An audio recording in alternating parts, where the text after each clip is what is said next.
Hai anak-anak, semoga dalam keadaan sehat dan siap untuk melakukan belajar.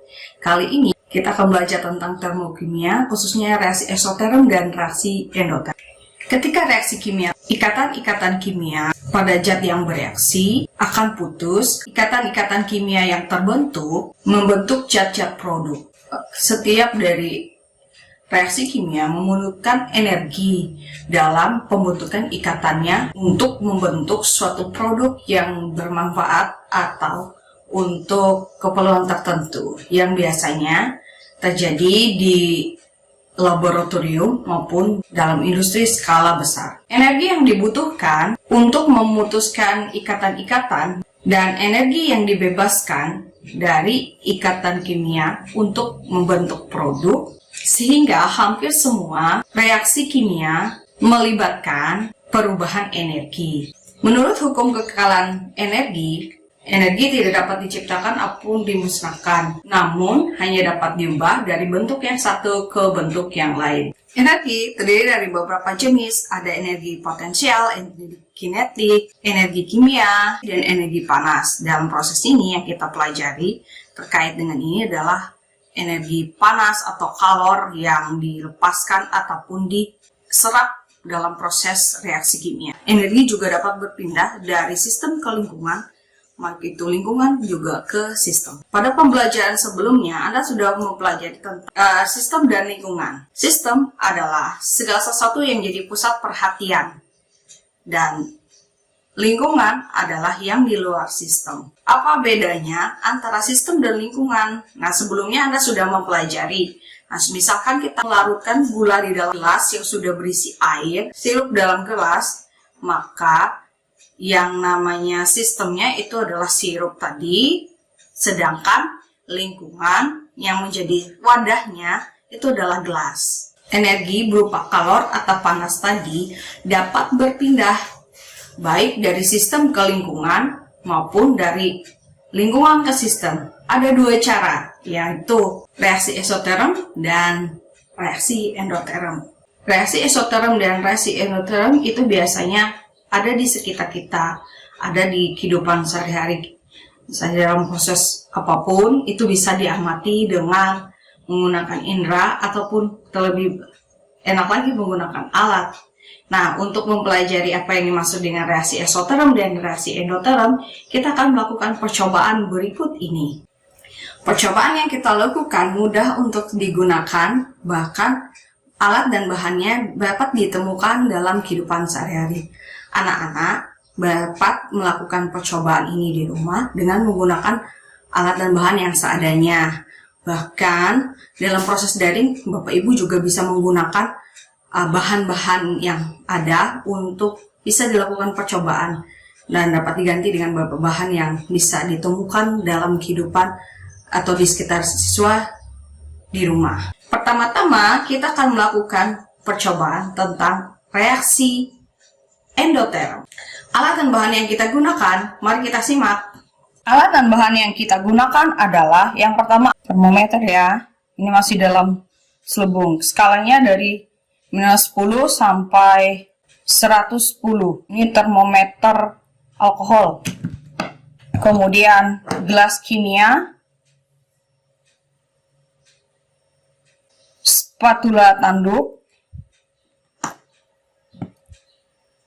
kemudian gelas ukur, dan pipet tetes. Bahan yang kita gunakan adalah cuka dapur 25%, kemudian soda kue. Kita akan mulai percobaannya. Pertama-tama, kita ukur dulu volume dari cuka sebanyak 10 ml. Kita gunakan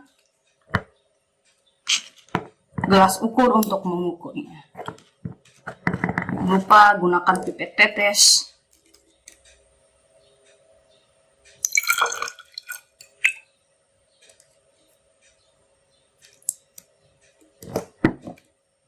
Ini sudah 10 ml. Kita tuangkan ke gelas kimia.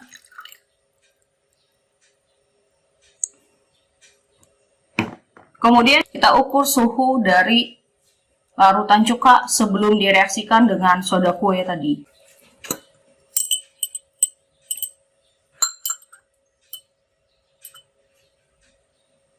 Saat ini suhunya 28 derajat Celcius. Oke. Kemudian kita tambahkan satu spatula penuh ya, karena kita tidak menggunakan timbangan. Anak-anak dapat melakukan percobaan di rumah menggunakan bahan atau alat yang berada di rumah. Jadi dalam pembelajaran daring ini bisa dimanfaatkan jika siswa melakukan percobaan di rumah. Ini lumayan aman. Satu spatula, kita lihat reaksi yang terjadi, kemudian itu kita ukur suhunya, ya. Oke.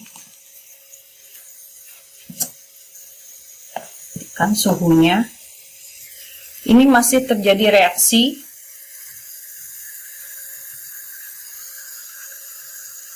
Suhu turun. Berarti reaksi terjadi, masih terjadi.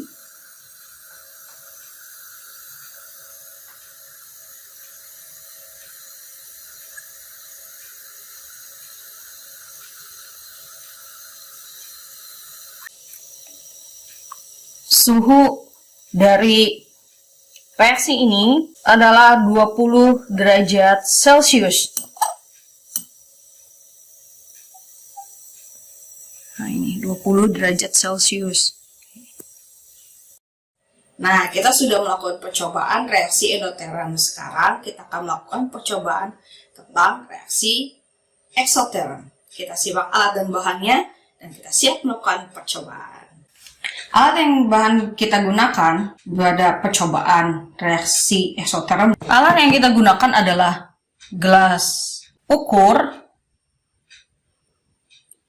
kemudian gelas kimia. Kalau misalnya tidak ada gelas kimia, bisa diganti dengan gelas plastik seperti ini. Jadi mudah untuk digunakan, dilakukan di rumah. Pipet tetes. Kemudian ini termometer untuk mengukur suhu. Skalanya sama seperti yang kita gunakan tadi pada percobaan reaksi endoterm. Kemudian spatula. Kemudian ini ada air dan aluminium foil yang biasanya digunakan untuk kita membungkus makanan atau proses memanggang, itu bisa dicari. Ini sudah dipotong-potong seperti ini. Kemudian ini ada cairan pembersih pizza mengandung HCl 17%. Oke, kita akan lakukan percobaannya. Pertama-tama kita ukur dulu cairan pembersihnya sebanyak 20 ml dengan menggunakan gelas ukur.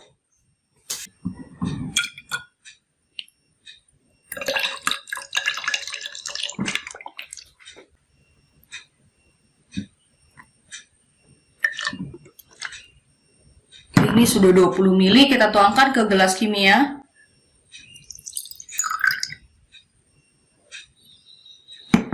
Kemudian kita ukur suhunya sebelum kita lakukan reaksi. Kita ukur menggunakan termometer. Suhunya 28 derajat Celcius sama seperti yang tadi. Kemudian kita reaksikan, kita masukkan aluminium foil, ini mengandung aluminium ya. Ya, masukkan ke gelas kimia, kita perhatikan reaksi yang terjadi.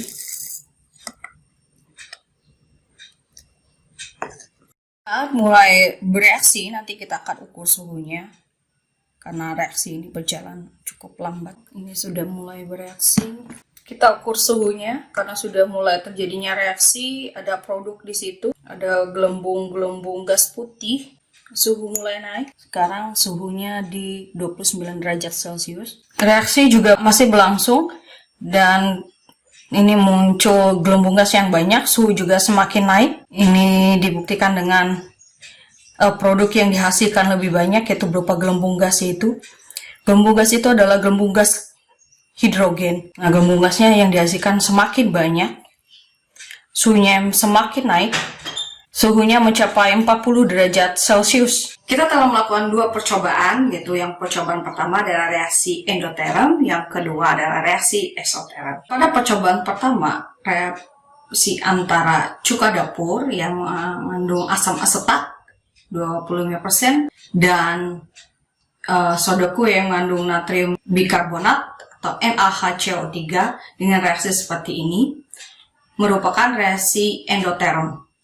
Reaksi endoterm itu terjadi karena ada perpindahan kalor dari lingkungan ke sistem, artinya ada penyerapan kalor. Coba Anda perhatikan tadi, suhu yang di awal waktu sebelum kita mereaksikan antara cuka dapur dengan soda kue, larutan cuka dapurnya suhunya adalah 28 derajat Celcius.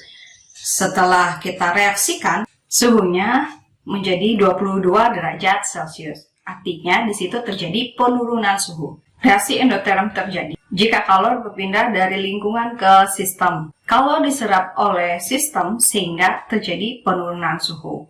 Reaksi endoterm ditandai dengan reaksi penurunan suhu. Reaksi antara aluminium dengan cairan pembersih yang mengandung asam klorida atau HCl tadi seperti reaksi berikut ini merupakan reaksi eksoterm yang ditandai dengan kenaikan suhu. Pada sebelum reaksi, suhu larutan cairan pembersih yang kita ukur tadi adalah 28 derajat Celcius sebelum terjadinya reaksi. Setelah terjadinya reaksi kita campurkan, mula-mula memang reaksinya agak berjalan lebih lambat. Nah, pada saat perjalanan prosesnya reaksi terjadi kenaikan suhu tadi dari 28 derajat Celcius menjadi 40 derajat Celcius. Reaksi tersebut pada mulanya dia akan terus-terus naik, tapi pada akhirnya dia akan menurun tergantung dengan habisnya reaktan yang dia reaksikan, yang terjadi reaksi. Artinya, reaksi eksoterm ditandai dengan terjadinya kenaikan suhu. Suhu sebelum reaksi lebih rendah dibandingkan setelah terjadinya reaksi. Bahkan reaksi itu masih berlangsung sampai reaktannya habis dan menghasilkan gas yang baru dan zat yang baru. Reaksi eksoterm terjadi karena ada perpindahan kalor dari sistem ke lingkungan. Nah, kalau kita lakukan perhitungan, delta H dari reaksi eksoterm itu berharga negatif karena harga dari entalpi reaksi produk lebih kecil dibandingkan dari delta H entalpi reaktan. Nah, di beberapa hitungan yang bisa Anda simak di sini persamaannya. Kalau dia reaksi endoterm, itu delta H-nya atau perubahan entalpinya itu berharga positif. Berharga positif artinya delta H produknya atau perubahan entalpi produk itu lebih besar dibandingkan delta H reaktan. Nah, jika digambarkan dengan alur reaksinya, maka diagram reaksi untuk entalpi reaksi endoterm seperti ini ya. Reaksi eksoterm dan reaksi endoterm itu banyak kita temukan dalam kehidupan sehari-hari. Salah satu contoh reaksi eksoterm adalah reaksi pembakaran. Kita bakar lilin atau apapun itu adalah proses reaksi eksoterm. Karena pada saat terjadinya reaksi ada panas yang dilepaskan ke lingkungan. Pada saat kita membakar, misalnya kita menggunakan kompor LPG, kan itu juga proses pembakaran juga karena dia melepaskan panas ke lingkungan. Proses terjadinya hujan dari proses kondensasi air. Proses yang lainnya adalah reaksi antara asam dengan basa. Kalau itu kita terjadi di laboratorium atau yang terjadi reaksi prenetralan. Kemudian contoh yang nyata itu adalah seperti tadi yang kita praktekkan, adalah reaksi antara aluminium dengan asam. Biasanya reaksi antara logam dengan asam dia selalu melepaskan panas. Contoh reaksi endoterm yang bisa kita temukan dalam kehidupan sehari-hari adalah reaksi fotosintesis, dan tani itu menggunakan urea, dia taburkan ke tanaman. Kalau kita tidak sengaja kena air itu terasa dingin, itu termasuk reaksi endoterm. Dan proses pematangan buah juga adalah termasuk reaksi endoterm. Nah, dapat disimpulkan bahwa reaksi endoterm adalah reaksi yang terjadi karena ada penyerapan kalor. Artinya suhu sebelum dan suhu sebelum reaksi itu tinggi, suhu setelah reaksi itu turun. Itu ditandai seperti itu ciri-cirinya. Kalau reaksi eksoterm adalah reaksi yang terjadi karena ada pelepasan kalor. Kalor dilepaskan dari sistem ke lingkungan, jadi arahnya berbeda dengan reaksi endoterm. Nah, ditandai dengan kenaikan suhu. Jadi dari awal suhunya rendah, suhu yang pas terjadinya reaksi atau reaksi berlangsung dia menjadi naik. Demikian pembelajaran kita tentang reaksi eksoterm dan reaksi endoterm. Jika ada pertanyaan, Anda bisa tulis di kolom komentar. Dan jangan lupa klik subscribe ya dan like.